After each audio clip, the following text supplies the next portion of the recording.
¿Qué tal, amigos seguidores de Portada Ecuador? Una vez más estamos reunidos en este Bio Podcast, este espacio para conocer a los personajes de diferentes profesiones que forman parte de nuestro conglomerado aquí en nuestra provincia de Imbabura y en todo el Ecuador.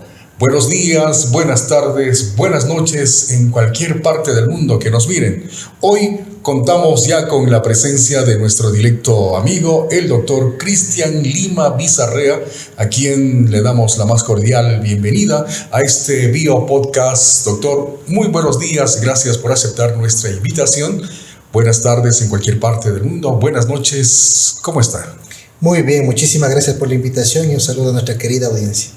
Qué bien. Doctor, en esta parte vamos a hacer un recorrido por su vida, una biografía. Queremos saber quién es el doctor Cristian Lima Bizarrea, de dónde viene, cuál es su profesión, y vamos desarrollando a lo largo de este conversatorio, de este podcast, parte de su trayectoria como profesional.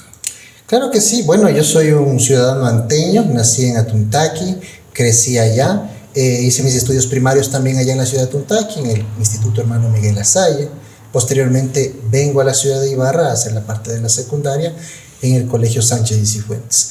Y ahí, bueno, mi vida toma un rumbo interesante porque yo tenía la aspiración de empezar una carrera universitaria y tenía como una disyuntiva. Tenía un ejemplo que era mi hermana mayor con una ingeniería agropecuaria allá y era como que lo que más me inclinaba a seguir. Pero también tenía a mi padre que se dedica a la fisioterapia y tiene como que una inclinación mayor a las áreas de las ciencias de la salud. Entonces, cuando yo me gradúo, tengo un poco esa disyuntiva en mi vida. Pero lo que hago es inmediatamente ingresar a la Universidad Técnica del Norte y ahí empiezo a estudiar ingeniería agroindustrial y hago un semestre. Y justamente en el curso de ese primer semestre se me presenta una oportunidad de concursar por becas. En este caso era para estudiar medicina. Concursé, bueno, di las pruebas y termino pues precisamente viajando posterior a las pruebas a La Habana, ¿cierto? En la República de Cuba, y ahí empiezo mis estudios de medicina en la Escuela Latinoamericana. Antes de irnos a la parte profesional, ¿cómo era Cristian Lima Bizarrea en Atuntaqui en la unidad educativa La Salle? ¿Cómo se cataloga usted? ¿Cómo fue su niñez?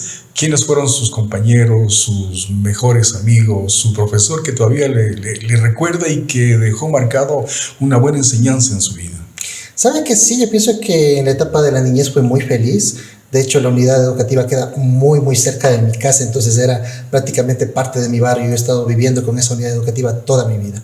Y entonces al ingresar en en ese espacio no fue tan extraño, fue un espacio más bien de calidez, de convivencia, de familiaridad. Tuve grandes amigos en la infancia ahí también, que todavía algunos los conservo por cercanía y de todo. Y algunos profesores interesantes, sobre todo el del último año, en esa época, el sexto grado de educación básica, que nos formó muchísimo en el sentido del respeto, de valores, del civismo, cómo nos preparaba un poco para lo que era el colegio, ¿no? Porque antes la unidad no era precisamente escuela y colegio, era más bien solamente la primaria, y después posteriormente íbamos a otro tipo de instituciones. Entonces yo pienso que sí, hubo un espacio bastante interesante en la unidad educativa La Salle, donde me formé y donde realmente tomé muchísimos valores o principios desde muy niño, ¿no? Pero hay nombres de profesores que en este momento le vienen a la mente. Siempre tenemos un amigo profesor y tenemos un profesor que tal vez no nos cuadraba y que obviamente éramos los más rebeldes en la época de estudiante de primaria. Sí, sabe que el último año fue Policarpo Espinosa, es un profesor que ya ahora está jubilado, pero sí, todavía nos vemos, nos saludamos y tenemos una amistad todavía con el profesor de sexto año. ¿Cómo le llamaban sus compañeros en la escuela, en el aula, sus La verdad amigos? que sí, entre hombres como que se nos trata un poco por el apellido, es bastante usual. Cristian o Lima directamente por el apellido prácticamente era como más nos conocíamos. Luego, a su arribo a la ciudad de Ibarra, ¿cómo le vio a Ibarra ese cambio de estar en una ciudad industrial, luego llegar aquí a la capital de la provincia? ¿Qué cambio sintió usted en esa transición de la escuela al colegio? Es un cambio bastante grande. En realidad, estar con gente de otros espacios, ¿no? Nosotros estábamos prácticamente reducidos a lo que era Antonio Ante, las parroquias, pero acá había gente de Otavalo, había gente de Ibarra, había gente de Cotacachi, de otros lugares, y ya se sentía un cambio interesante. Incluso yo tenía algún compañero que era de Cayambe y de Tabacundo. Una de las cosas interesantes también que había en la unidad, bueno, ahora unidad del Sánchez y Cifuentes, el intercambio estudiantil. Ya habían como que personas de otros países que venían a hacer un semestre o poquitos meses del año, pero ya veíamos un cambio distinto, ¿no? Entonces, en realidad, como las dos instituciones son como de corte católico, ¿no? Son instituciones cristianas, la verdad que en ese sentido de los valores y de la vida católica cristiana no se sintió un cambio, pero sí por el ambiente, la gente que te rodea, te abres un poco más de mente, una experiencia bien bonita. El Cantón Antonio Ante es un referente en la industria en la parte norte del país. ¿Usted qué recuerda hablemos de las fiestas del Cantón Antonio Ante, del 2 de marzo, de las ferias que se organizaban, que tenían un significado importante no solo para el desarrollo económico de Antonio Ante, de Atuntaqui, sino también de la zona norte y de todo el país, porque Atuntaqui, a pesar de ser un cantón pequeño, pues dinamiza la economía de toda la región? Sí, cuando yo era niño en realidad empezó lo que se llamaba el rescate de esta tradición de las ferias. No existía como tal esta tradición de hacer cada año las festividades o las ferias. Sin embargo, fue cuando yo era niño que empezaron las primeras grandes ferias en aquel momento en el Instituto Alberto Enríquez. Ese era como el recinto ferial. Y la verdad que tuvieron un éxito bastante interesante. Y la gente se preparaba con un fervor intenso. De hecho, la vida económica en esos primeros años de la feria del Cantón Antonio Ante, yo creo que dependía de ese evento, porque la gente se enfocaba un poco a producir los sacos, las prendas de vestir, hacían inversiones los comerciantes para en esa semana o en esos días de feria tratar de sacar la mayor cantidad de réditos posibles. Entonces había gente que hasta ahora dicen eso, ¿no? Que podían vivir prácticamente todo el año de lo que podían haber hecho en los días de feria. Entonces sí fue un impulso bastante interesante el comercio y el desarrollo del cantón. Después hubo un vaivén, ¿no? O sea, siempre las administraciones que han pasado han tenido criterios diferentes. Después hizo la feria en exteriores, más bien en la ciudad, en el casco comercial, y ahí empezó un poco a tambalear el asunto. Entonces yo sí pienso que de pronto si la feria hay que rescatarla, tendríamos que hacerlo en algún momento en un recinto ferial nuevamente. Ahora estamos acá ya en la ciudad de Ibarra, en la unidad educativa Sánchez y Cifuentes. Ese proceso de transición que comentaba, esos intercambios estudiantiles, ¿cómo lo vivió? ¿Hizo amigos? ¿Los compañeros que usted tiene todavía en mente se reúnen? ¿Qué ha pasado en estos tiempos con su vida ya en el ámbito profesional? Claro que sí, en realidad sí nos reunimos. El año pasado creo que fue la última, digamos, reunión de exalumnos de Sánchez y Cifuentes. Cada año tratan al menos de organizar algún tipo de encuentro. En ese sentido, sí, el Sánchez y Cifuentes, yo pienso que hay muchos amigos que todavía nos hemos visto, sobre todo en el ámbito profesional. En esa época se hacía especialidades, yo fui químico biólogo, muchos de mis compañeros químicos biólogos también son médicos, ¿no es cierto? Están en el gremio y nos vemos de cierta manera en algunos eventos, a veces en congresos, a veces en invitaciones, entonces todavía tenemos una cierta cercanía. La verdad que es muy bonita la experiencia en el Sánchez y Cifuentes, es una institución que siempre la llevo con orgullo también. El Sánchez, el Teodoro siempre fueron rivales en diferentes eventos deportivos. ¿Usted, deportista, participó de ese bonito deporte que representaba al Sánchez, como es el básquet, el fútbol? En realidad yo no era deportista, o sea, sí. ¿Qué le gustaba a usted cuando era adolescente? La verdad que yo lo que hacía era o bicicleta o natación. Eran como que las dos cosas que, digamos, me llevaban bastante la atención. Pero deporte de tipo competitivo no lo hice. O sea, el básquetbol, el fútbol, que tal vez era lo que más se hacía acá en Ibarra en esa época, pues no. La verdad que nunca competí como parte de la institución. Pero sí asistía a los partidos. Asistía a los partidos, les apoyaba desde las barras. Incluso ciertamente habían esas confrontaciones, ¿no? Antes con distintas instituciones, con el Teodoro Gómez mismo, unos episodios calientes en aquella época. Entonces sí, claro, gratos recuerdos, interesantes. En la parte de su vida en la unidad educativa Sánchez y Cifuentes, también nosotros como estudiantes tenemos una materia que nos gusta y otra materia a la cual le llamamos el cuca. ¿Cuál fue su materia preferida? ¿Cuál fue la materia que usted odiaba ahí en la unidad educativa? Claro que sí. En la parte del ciclo básico, a mí me encantaba las ciencias naturales. Era una de las materias que más tenía, digamos, facilidades. Las matemáticas, sin en cambio, eran siempre mi talón de Aquiles. De hecho, la única vez en mi vida que yo llegué a un supletorio fue precisamente en el tercer año de educación básica, pero justamente por matemáticas. Y en la parte de bachillerato, como le dije, yo hice químico-biólogo, la materia de anatomía me llamaba muchísimo la atención, siempre fue una de las que mejor salía en notas, y la física, en cambio, que era una de las cosas que no me gustaba. Entonces, sí, como que siempre las ciencias naturales, la anatomía, las cosas de ciencias biológicas me gustaban mucho, pero las ciencias exactas, matemáticas, física, no era tan bueno. Uno esperaba que llegue la hora del recreo para ir corriendo al bar. ¿Qué recuerda usted del bar de ahí en la unidad educativa? ¿Cuál era su plato preferido? ¿Compartía con sus amigos? ¿Cómo se llevaba? ¿Cómo era la comunidad con sus compañeros? La verdad que muy bien. En esa época, en realidad, la unidad era solamente de varones, entonces la convivencia sí era un poco, digamos, un poco más informal, ¿no? Con las niñas, en realidad, se cuida un poco más las maneras, éramos bastante amigueros. Y en el recreo, claro que sí, nosotros teníamos 2 bares. Yo generalmente me hice cliente del primero que teníamos. Y sí, teníamos un menú bastante interesante. Había, no sé, desde cositas finas, que era, digamos, tal vez los alimentos más sanos o más saludables para esa época de nuestra vida, hasta también la comida chatarra, ¿no? Pero lastimosamente en esa época a nosotros nos encantaba la comida chatarra. Y sí, claro que sí, lo hacíamos con frecuencia y compartíamos también con nuestros amigos. Era un espacio bien bonito. Otro de los puntos importantes dentro de la trayectoria de la unidad educativa, hoy Unidad Educativa Sánchez y Cifuentes, era su banda de músicos, era su banda de guerra. ¿Usted participó de esos actos sociales? ¿Qué le gustaba en su tiempo ahí en la unidad educativa y colegio? Claro, la verdad, como le digo, o sea, sí, se puede decir que yo era uno de los alumnos, tal vez no de diplomas y demás, pero sí era bastante dedicado a los estudios, y en mis tiempos libres prácticamente lo dedicaba entre la natación y el ciclismo. No fui de la banda de guerra tampoco, sin embargo, en todos los desfiles y en todas las actividades que eran de nuestra presencia, pues estábamos participando. Eso era una de las cosas que siempre hacíamos en el colegio.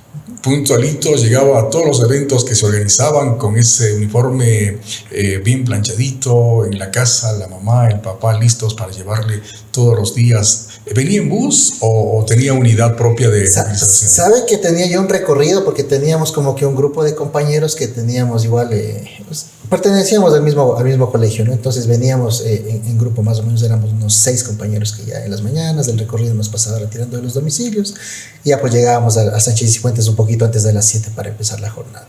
Algo que se detalla también en la vida de quienes pasan por el Sánchez son los retiros espirituales. ¿Usted participó de aquellos al finalizar la época estudiantil? ¿Sabe que en esa época no se estilaba eso? Nosotros teníamos un gran rector, que es el padre Benito del Vecchio, un padre italiano, que él sí hacía convivencias más que con los alumnos, con los profesores, para que tengan un poco las herramientas para la docencia. Pero a nosotros era día a día en la parte de, digamos, en la formación, consejos, no sé, ayudas de pronto. Siempre nosotros teníamos una misa a la semana que era los días martes, entonces participábamos con mucho fervor.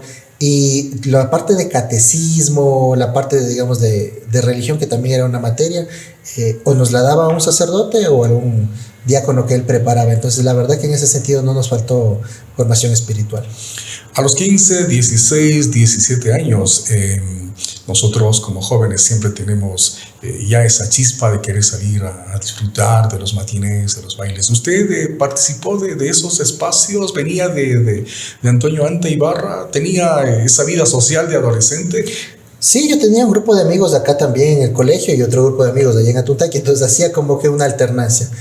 Generalmente los viernes yo venía para acá a compartir con ellos, en aquella calle Bolívar que se llenaba de adolescentes en las tardes. Y claro, también había pues las matinés, como había, digamos, discotecas, bares en el sector. Siempre también pasábamos por ahí, compartíamos con los amigos.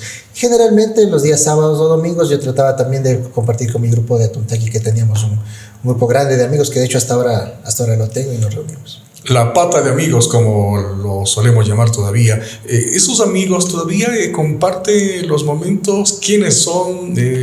¿Se reúnen frecuentemente o han dejado ya el ritmo de visitas? Claro, con los amigos de que tengo acá de Ibarra, en realidad, como le digo, son parte del colegio, más bien nos reunimos cuando hay este tipo de acercamientos de la generación, ¿no? De alumnos. Con los de Atuntaqui sí, porque como yo también tuve que viajar muchos años, estuve fuera del país, poco más de una década, entonces lastimosamente con muchos perdí contacto, pero con los de allá no. Entonces con ellos nos reunimos muchas veces, si es a la semana o cada 15 días, pero siempre nos estamos viendo. Llegamos ya a la vida universitaria. Nos comentaba de que se matriculó, estuvo en la Universidad Técnica del Norte. ¿Qué pasó? Cuénteme algo de esa historia para poder desarrollar también. La Universidad Técnica del Norte, hay un cambio interesante, ¿no? En la primaria y en la secundaria yo hago en instituciones privadas y de corte religioso y entro a una universidad pública. Entonces sí fue un cambio bastante amplio. Dos, el cambio de una institución o de ambas instituciones que eran solamente de varones. Y en cambio en la universidad ya hay mujeres de compañeras, ¿no es cierto? Entonces esos dos ambientes son un poco el choque. Una experiencia bien bonita, ¿no? Ese cambio, ese florecer hacia ya la vida universitaria. La Universidad Técnica del Norte, yo pienso que a mí me llegó un poco ahí lo que fue la chispa política, porque me empiezo a encontrar con un mundo distinto con el que yo no contaba. Instituciones como esta tenían ya organizaciones de corte político, habían organizaciones estudiantiles, asociación de escuela, federación de estudiantes universitarios, y yo en ese cortito tiempo llegué a ser, presidente del curso, me hago parte de la asociación de escuela y obviamente también miembro de la federación de estudiantes. Justamente en esos años empezó una lucha interesante con lo que fue la firma del tratado del TLC, y recuerde que en esa época los universitarios, incluso los estudiantes secundarios, salían a hacer jornadas de protestas cuando no había concordancia con el gobierno. Y fue ahí donde empezaron, digamos, las primeras protestas donde yo fui partícipe, y también fue de las primeras veces que vi un poco lo que es, digamos, esta lucha, ¿no? entre lo que es a veces las discordancias que hay entre el gobierno y el pueblo. Entonces fue un abrir los ojos, una cosa bien interesante que la universidad pública le da como retroalimentación. Luego de estar preparándose en una unidad prácticamente religiosa, esta transición a la universidad, en la espiritualidad, y ahora convertirse en un líder político, tener que enfrentar y confrontar también con la fuerza pública para lograr los propósitos. ¿Qué le viene a su memoria a esta hora, a esta edad, sobre esas confrontaciones políticas, conflictos, broncas con la ley? Algo que tenga que comentarnos de eso. Sí, de hecho fue en estas protestas del año 2005-2006, si mal no recuerdo, contra el gobierno de Lucio Gutiérrez y la firma del TLC y lo del Plan Colombia, que por primera vez la fuerza pública invadió las instalaciones de la Universidad Técnica. Recuerde que la autonomía universitaria hace que no puedan entrar la fuerza pública, y fue tan grande la confrontación que hubo en los exteriores, en este caso de la avenida Carchi, en todo el sector del Olivo, que la fuerza pública tuvo que meterse a la universidad a apresar a compañeros. Entonces fue una explosión de emociones, ¿no? O sea, ver cómo en realidad se estaban violando hasta cierto punto derechos que nos acogían como estudiantes, y obviamente también la otra parte, que los estudiantes hasta el punto que llegaban por defender un poco los ideales que tenían, ¿no? Entonces esa fue, digamos, una de las impresiones muy fuertes que me llevé de esa época. ¿Qué decía su papá? ¿Cuál era la opinión de su papá de este cambio, de la parte espiritual a la bulla? ¿Qué manifestaba su padre? La verdad que él no le sorprendía, porque él sí como que tiene un poquito más de inclinación política, siempre ha estado, digamos, participando de una u otra manera de algunas organizaciones, ha sido candidato incluso también a concejalías en Atuntaqui varias veces. Entonces la verdad que no tenía mayor inconveniente. Sí, obviamente preocupado, porque como le digo, estábamos en un momento donde habían protestas, donde compañeros eran apresados, incluso también después de algunas sanciones de tipo administrativo que nos ponían a la organización estudiantil, pero la verdad que nunca fue alguien que me reprimió un poco ese tipo de experiencias. Siempre con cuidado, pero nunca fue alguien que me reprimió ese inicio, ¿no? en el roce político. Por el otro lado, las madres son las más preocupadas. ¿Qué decía mamá? ¿Cuál era su criterio? A veces mamá en casa decía, bueno, yo te puse a estudiar, no para que vayas a hacer problema, ¿no? Claro que sí, no, mi mamá en cambio sí, no tiene como que digamos, ese tinte político, no le gusta mucho este tipo de situaciones, y obviamente todo lo que conlleva una protesta, desde el peligro de la integridad física hasta probablemente, como le digo, sanciones de tipo ya administrativo o incluso pérdida de la libertad. Hay mucha gente que la apresaban, la tenían una semana y después las volvían a sacar, pero precisamente sí, ella era de las personas más preocupadas, era la que más sufría en esas épocas. Cuando yo estuve digamos, de parte de la organización estudiantil, siempre era la que estaba llamándome: ¿a qué horas vienes? ¿Qué pasó? Por favor, no te expongas. Siempre con esa preocupación de madre, ¿no? Entonces la verdad que sí, le agradezco mucho, pero fue una de las épocas creo que más tensas que le hice sufrir a mi mamá. ¿Qué pasó en la universidad que no culminó la carrera que me manifestaba hace un momento? Claro que sí. Justamente cuando estaba yo terminando el primer semestre, se presenta una oportunidad de concursar por becas. En aquella época la Embajada de Cuba ofrecía un número determinado de becas al año para estudiantes justamente de medicina. Y como ya mi papá me había un poco, digamos, impulsado un poco por ese camino, acepté el reto, me fui a la prefectura de Pichincha. Y lo peor de todo fue que el día que me tocó la prueba, justo hubo un paro, un cierre de carreteras. Entonces yo me acuerdo que irme, si no me equivoco, hasta Otavalo, pasé en moto hasta Cayambe, dormí en una posada y al día siguiente pude continuar hacia la prefectura de Pichincha, donde teníamos que rendir el examen al mediodía. Llegué, entre el camino y todas las dificultades que pasaron en aquella noche, la verdad que lo último que hice fue como que estudiar. Entonces no tenía como que tantas esperanzas de que saliera positivo en aprobar ese examen. Sin embargo, 1 o 2 semanas después, yo recuerdo que recibí una llamada en esa época del embajador cubano en Quito, y dándome, ¿cierto?, la buena noticia que había aprobado el examen, que estaba todo correcto y que necesitaba que me reúna con ellos para cuestión de pasaporte, ponerle la visa, hacer lo que se estima para los trámites de visa de estudiante. Entonces fue prácticamente una sorpresa. La verdad que me gustó mucho la oportunidad, ¿no es cierto?, de salir del país y de tener este tipo de experiencias, y la acepté. Entonces prácticamente yo terminé el semestre, me retiro de la Universidad Técnica del Norte y paso precisamente ya en los meses posteriores a ser alumno de la Escuela Latinoamericana de Medicina. ¿Qué decían sus padres, sus amigos, sus compañeros? ¿Cuál era su reacción en ese momento? La verdad que fue toda una sorpresa porque la gran mayoría no sabía. Yo creo que fue tal vez un círculo muy pequeño al que yo les había comentado que había hecho este tipo de pruebas, este tipo de exámenes, pero también, como le digo, no tenía grandes esperanzas de aprobar. La verdad que con todo lo que había pasado, incluso en el día de la misma prueba, fue una sorpresa hasta para mí. Entonces todo fue muy rápido. Yo recuerdo que desde que me dieron el anuncio hasta que yo pisé prácticamente la nueva universidad pasó 15 días. Entonces no fue nada para pensar, ¿no? De hecho, yo siempre digo que yo reaccioné de lo que me estaba pasando ya cuando estaba en clases, ¿no?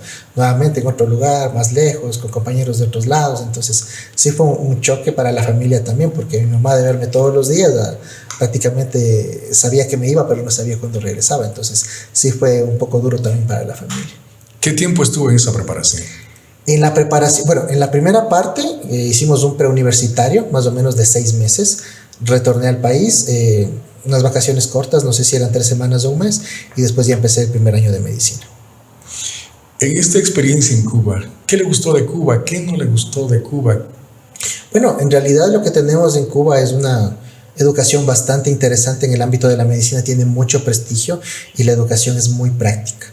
La otra cosa que es interesante es la convivencia con gente de todos los países. Yo hasta ahora tengo grandes amigos de diferentes lugares, ¿no? De hecho, grandes amistades en Guatemala, grandes amistades en Angola, por ejemplo, en el continente africano, amigos de Europa, de Alemania, con los que me llevo muchísimo. Entonces, digamos, esa convivencia con distintas personas de distintos orígenes y de distintas tendencias y hasta religiones fue una cosa súper enriquecedora. Y nosotros teníamos, digamos, ese despertar cultural siempre, ¿no? De hecho, yo creo que la Escuela Latinoamericana tiene ese propósito, porque teníamos una época del año que duraba como 3 o 4 meses, que todos los días jueves y viernes hacíamos lo que se llaman las galas culturales, que por ejemplo el día viernes, hoy le tocaba al Ecuador, con danzas, se demostraba la cultura con comida típica y también con algún tipo de experiencia musical, ¿no es cierto? Una muestra de danza y música. Entonces, aprendimos un montón de la cultura de muchísimos lugares, de las diferencias y de lo que nos une. Y en ese grado de convivencia nosotros hicimos grandes amistades. Tal vez lo negativo, obviamente, es un país que por el sistema político que tiene muchísimos embates, ¿no es cierto?, con la parte económica.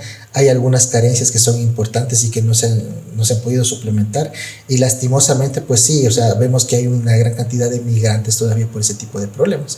Entonces sí hay cosas positivas y negativas como en todo. ¿Qué tipo de música le gusta al doctor Cristian Lima Bizarrea? Wow, yo pienso que lo mío es la música tropical, en serio, de todo género, desde la salsa, el merengue, la bachata y también la música urbana. Son de las cosas que más disfruto. ¿Qué tal para bailar esos ritmos?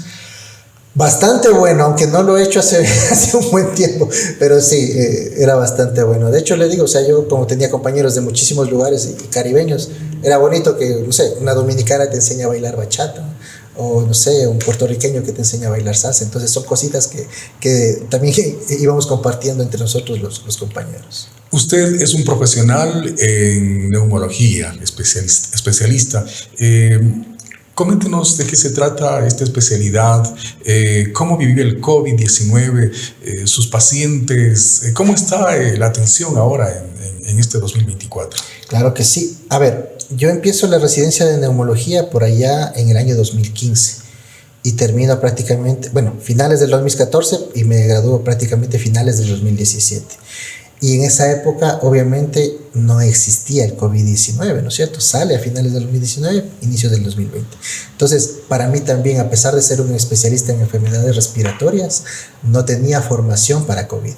¿Qué hicimos? Volver a los libros y estudiar toda la información que había, todos los artículos que salían, todos los cursos que se ponían o se ofertaban. Yo me inscribía porque quería aprender bastante de aquello, ¿no? Porque era un reto, sabíamos que éramos, digamos, los más llamados a atender las enfermedades respiratorias, y también por un poco del bagaje que me tocó. Yo profesionalmente inicio en la costa, en el hospital José Daniel Rodríguez Maridueña de Guayaquil, atendiendo infectología. Entonces las enfermedades infecciosas me llamaban a mí también a ser competente en ese aspecto. Entonces busqué toda la información posible, me inscribí en todos los cursos que habían, y posteriormente ya fui teniendo un poco más de dominio de lo que fue la enfermedad. Del inicio no teníamos ningún tipo de información, no teníamos ningún tipo de tratamiento, se experimentaron con ciertas drogas, se cometieron muchísimos errores también, pero afortunadamente ya después un poco ya se fue estandarizando ciertos elementos para el tratamiento. Y en esa primera etapa, yo pienso que en ese primer choque en la ciudad de Guayaquil fue una experiencia bien potente, ¿no? Porque muchas veces sin recursos, sin protección adecuada, y la gran cantidad de contagios que hubo en esa primera ola, que fue la costa la que la sufrió, y especialmente la ciudad de Guayaquil, fue una escuela bien importante para mí. Estamos en vivo a través de Portada Ecuador en este podcast con nuestro invitado, el doctor Cristian Lima Bizarrea, conociendo un poco de sus actividades, de su vida. Hoy queremos también introducir esta conversación al ámbito político. Entendemos de que a usted le encanta la política, es un apasionado también desde la universidad por la política. ¿Cómo le mira usted al Cantón Antonio Ante? Sí, la verdad que el Cantón Antonio Ante, como le digo, es un cantón pequeño, pero también fuerte en ciertos sentidos, ¿no? Digamos, la industria textil que tiene es uno de los nichos que, si se apuntalara bien, por ejemplo, en el ámbito de las ferias, de la promoción, pudiéramos generar muchísimo trabajo. Y entonces, en algún momento, el cantón fue uno de los referentes precisamente porque no había desempleo. Incluso había gente de otros cantones que iban a prestar sus servicios allá. Entonces, lastimosamente, como ha habido un poco, ya le digo, contradicciones, los cambios de gobierno, tanto a nivel nacional como local, siempre han hecho un poco la mella en ese tipo de las actividades. Económicamente el cantón no está pasando por sus mejores momentos. Políticamente también en los últimos años siempre se han vivido escándalos, un poco de desprestigio de la clase política que ha estado en las riendas de la municipalidad. Sin embargo, yo pienso que la esperanza no se pierde. Hay un grupo de jóvenes que yo también los veo muy activos, siempre opinando, siempre aportando incluso con soluciones, y que en algún momento tomarán el relevo. Entonces, si es que en algún momento están, digamos, las puertas de alguna organización política para acoger nuestras ideas y nuestras aspiraciones, estamos encantados de servirle al cantón desde otro ámbito. ¿Cómo sería su aporte a través de su profesión hacia la política en el Cantón Antonio Ante? ¿Sabe que, por ejemplo, en Guayaquil se estila mucho que las municipalidades también tomen competencia en el ámbito sanitario, sin hacer propaganda ni nada, pero el Partido Social Cristiano y Jaime Nebot tenían brigadas de salud permanentes y llegaban a los barrios donde no había cobertura del Ministerio de Salud Pública.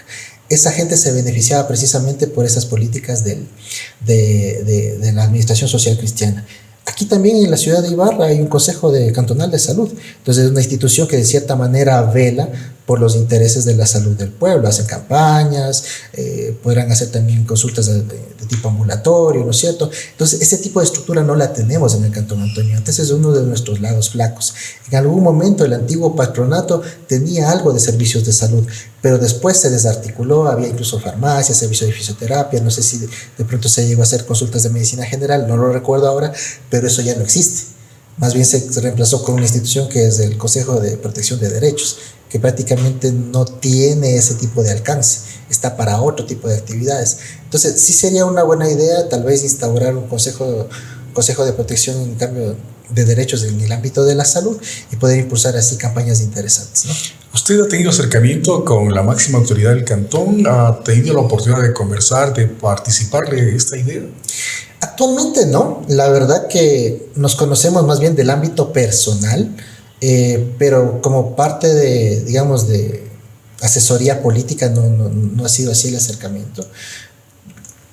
Y lo conozco también, digamos, bastante poco, porque como le digo, lastimosamente como estuve mucho tiempo fuera del país y también sirviendo como profesional en la costa ecuatoriana, no tengo como que, digamos, los elementos de juicio para tener un conocimiento ni de su pasado, ni de su actividad digamos, en este caso yo sé que él fue policía, parte de las fuerzas del orden, sé que ahora se formó como abogado un poco ya a su retiro, pero no lo tengo más presente. No es un actor tal vez político, alguien que yo le haya visto anteriormente en el cantón, entonces sí es una novedad para mí también. Ya le digo, nos conocemos más bien del ámbito personal y sí, algunos de sus familiares son pacientes míos precisamente, entonces no lo tengo en ese sentido de la política, pero sin embargo, si en algún momento se nos solicita algún consejo, estamos encantados de reunirnos y compartir ideas.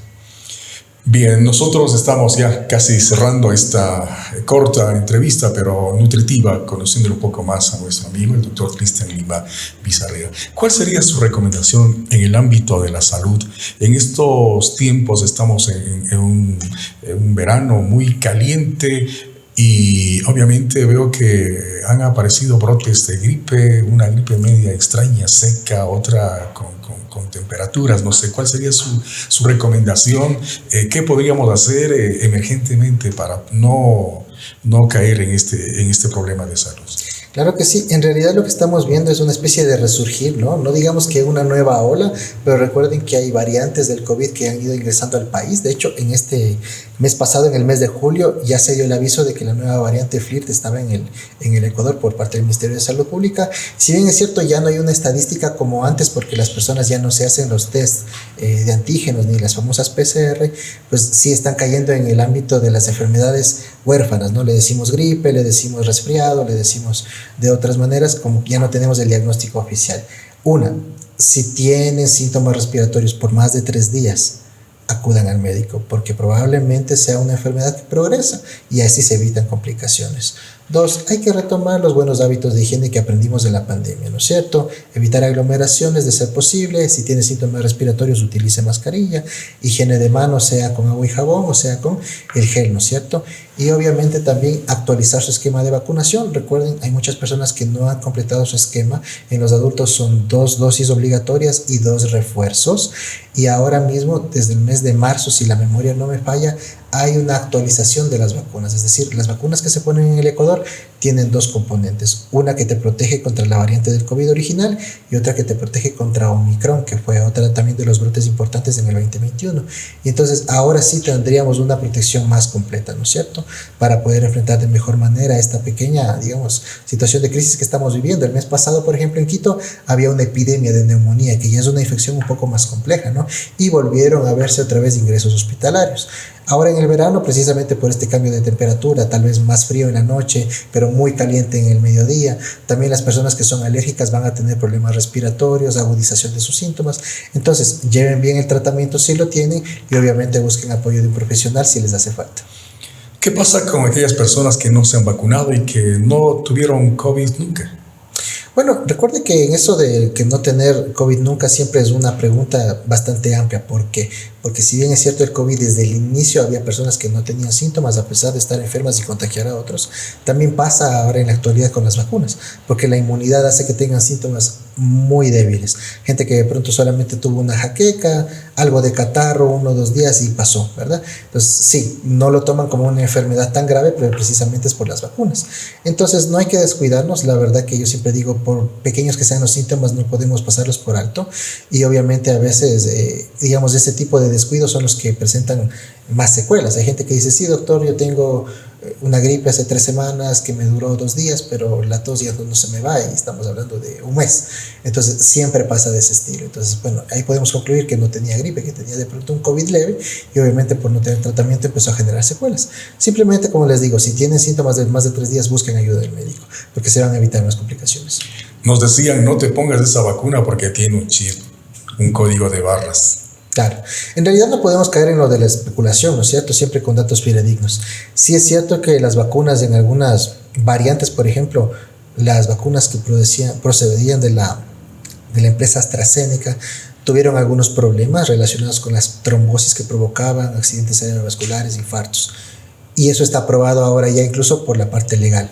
Ellos aceptaron que tenían problemas en el desarrollo, que sus vacunas no eran aptas, digamos, en el sentido de aplicarlas masivamente, solamente a nivel de laboratorio, y ahora se retiraron del mercado definitivamente, precisamente para evitarse demandas por gobiernos que compraron.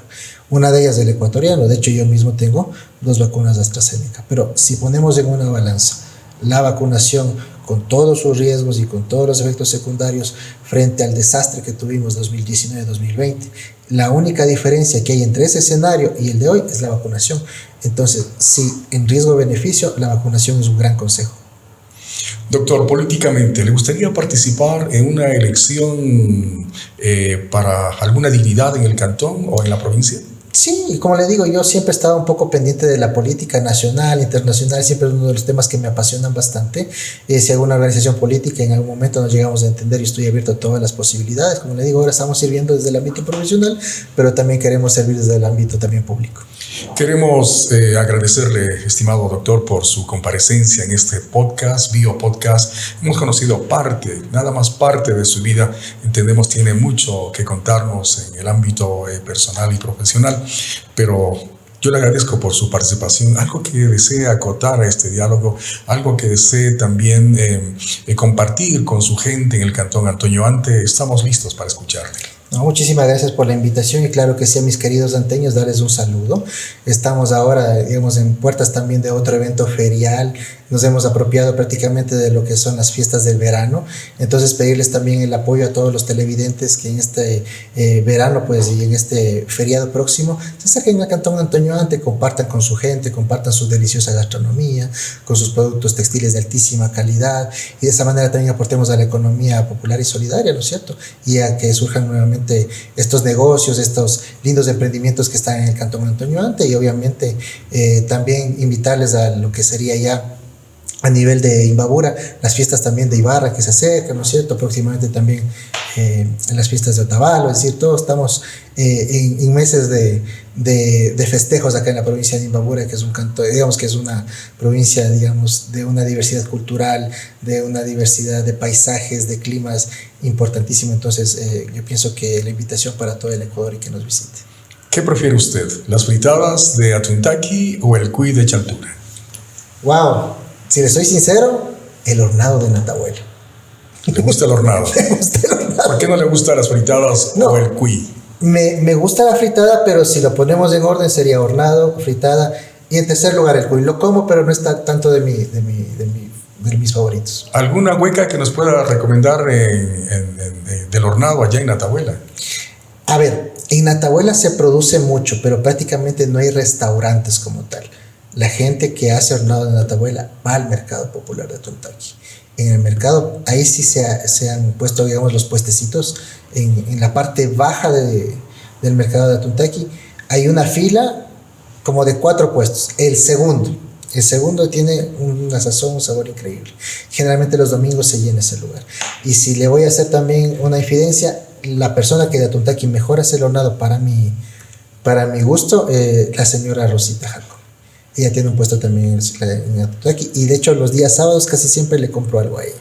Entonces serían las 2 cosas que yo le pudiera recomendar de la gastronomía. Y obviamente de las fritadas, mi familia se dedica, de parte de mi papá, al negocio de los restaurantes típicos, y claro, tienen bastante tradición en aquello, pero yo pienso que como lo he tenido tan cerca toda mi vida, también ya me hace falta un poco experimentar algo más allá. Entonces por eso creo que el hornado se lleva la corona en los gustos gastronómicos míos.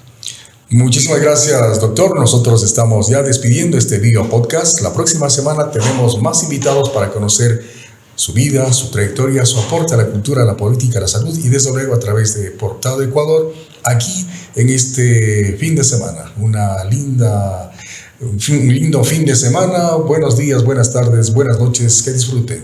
Nos vemos la próxima semana. Las anécdotas, las historias, los personajes en una sola señal en el Bio Podcast. Una presentación de...